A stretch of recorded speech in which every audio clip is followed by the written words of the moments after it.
The Intelligentsia Financiera global blog, Global Financial Intelligence blog, is honored to present an exclusive interview with media mogul Steve Forbes, chairman and editor-in-chief of Forbes Media.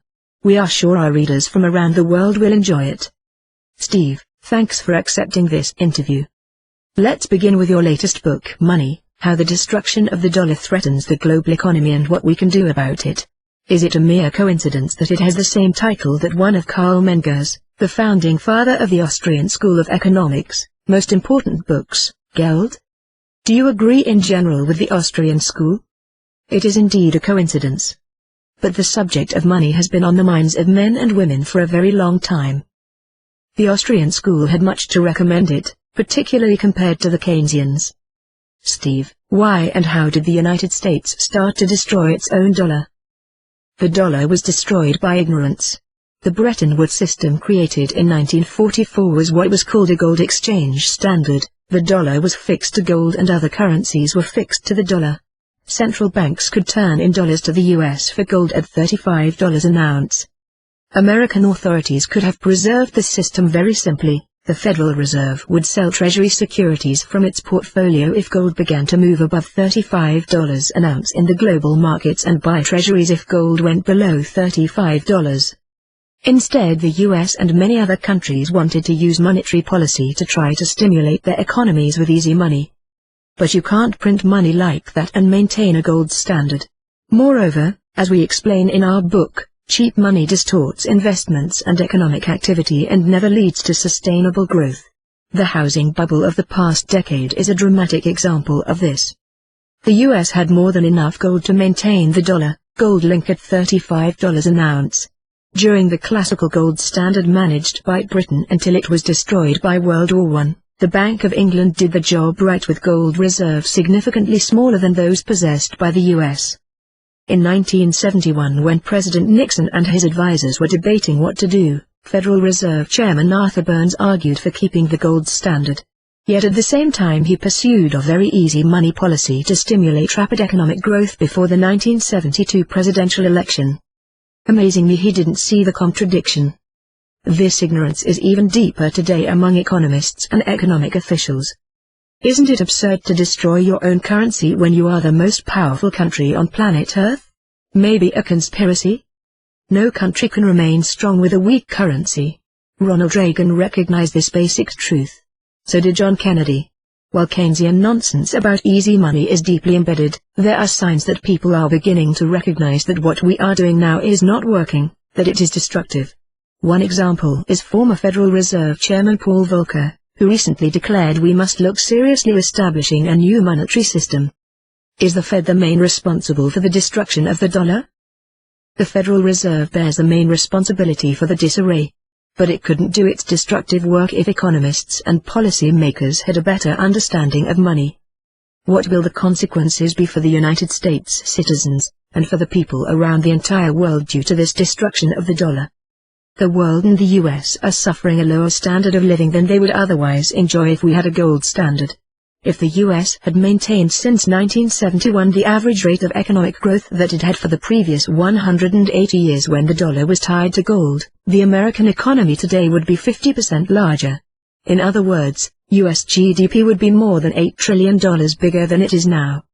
Is the gold standard the only possible way to get out of the current financial, monetary and economic mess? How does the gold standard work? A gold standard would be by far the best way to move forward.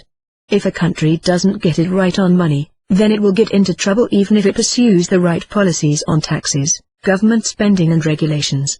From the early 1980s until the late 1990s, we had a semi-stable monetary policy. Gold averaged $325.50 an ounce and we experienced very good growth.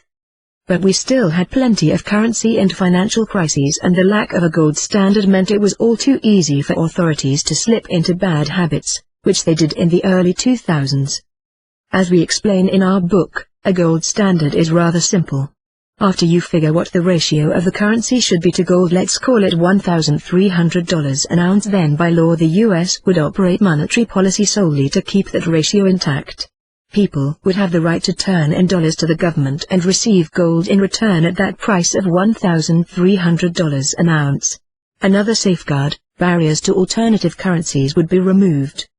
That being said, why most central banks and governments around the world seem to hate the gold standard. Many politicians and economists dislike a gold standard because it would curtail their ability to play games with fiscal and monetary policies.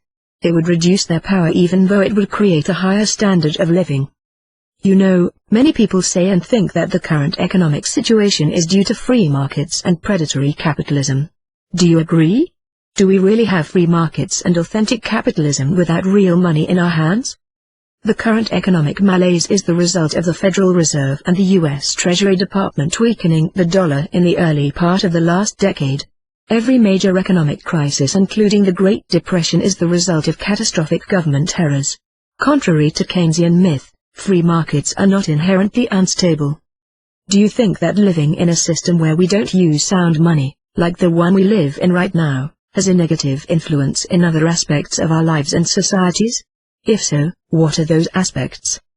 Chapter 5 of our book, which is entitled Money and Morality, How Debasing Money Debases Society, discusses how weak money undermines social trust and leads to more crime, more internal divisions, and the corrosive feeling that you get ahead through connections and speculation rather than honest effort.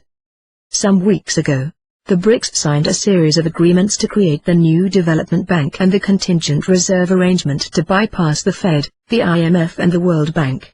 Is this the last nail in the dollar's coffin? No.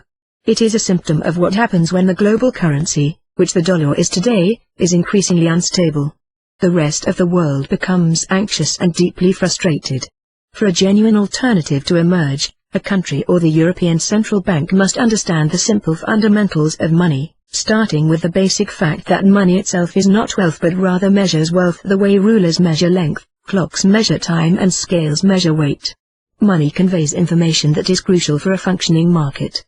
It is based on trust. They must learn how to operate a successful gold standard. No central bank today would know how to do it. Our hope is that this book will help with this understanding and bring us closer to the day when we get honest money, which can only come with a gold standard. Thank you very much for your time and answers.